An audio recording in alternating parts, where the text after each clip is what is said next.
Let me take you on a trip down the valley as I hold your hand.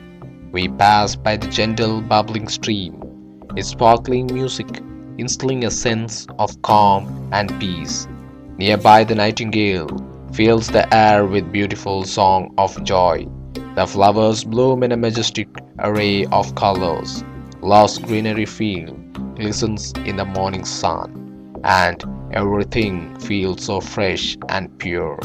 Splendorous greenery embraces the hills as the grand pine tree stands tall, and the sky flow in a wonderful blue with the fluffy clouds dotting the horizon. Isn't it amazing that so many elements make up this beautiful painting called nature? Isn't the nature a masterpiece? We have to remember that it is not one single element that completes this masterpiece, but is a blending of so many diverse forms of life and matter. It's the same thing for our nation too.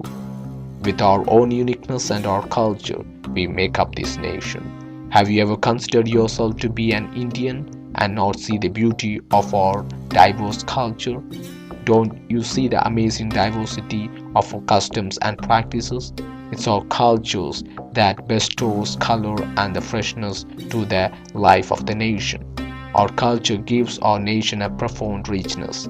It's an amazing form of diversity that we should preserve without endangering peace and unity.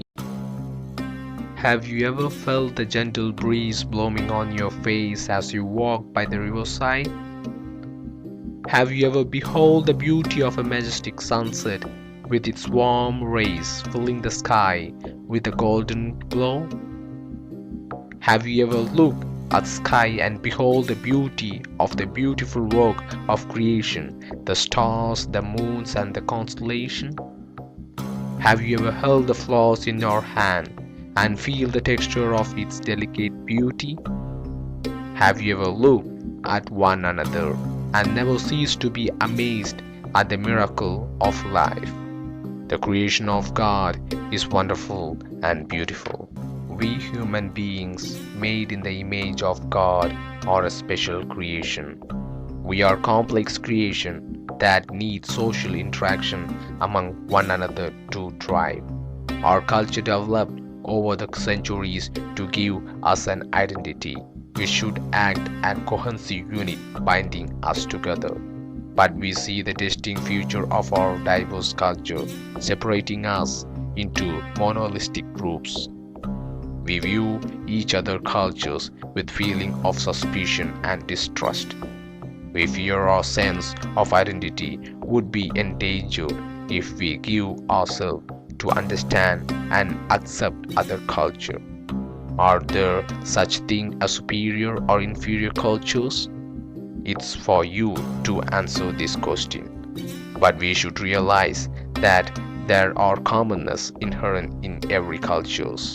Basic moral values like truthfulness, honesty, respect for elders and parents, etc., are found in every culture. We should seek to take what is good in other culture and to try to understand and accept each other. We are here far away from our homes and are in constant contact with other cultures. We should not view other culture with distrust and fear. We should not fear our sense of identity would be endangered if we give ourselves to understand and accept other culture. But at the same time, we should not to impose our culture on others or think our culture as supreme, superior, and the ultimate form of sophistication. We should not try to maintain our distinctiveness to such an extent that we become totally isolated and separated from the others. But we should strive in blending with one another. We should learn from one another and find common grounds where we can meet together, exploring the richness of our diverse cultures and have fellowship with each other. When Jesus provided for the physical needs of the people in the feeding of the 5,000 and the 4,000 with a few pieces of bread and fish, The people came together as a cohesive unit enjoying a common food despite the cultural differences among them.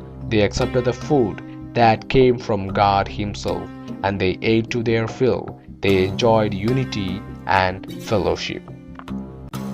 We are so familiar to our foods and have grown accustomed to having our food prepared in a particular way that we develop a distinct taste, and consciously or subconsciously we perceive our taste to be superior to others.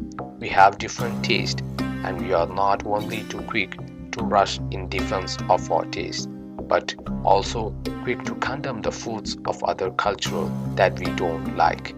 We are careless in hurting the sensitiveness of others by condemning their food habits and taste.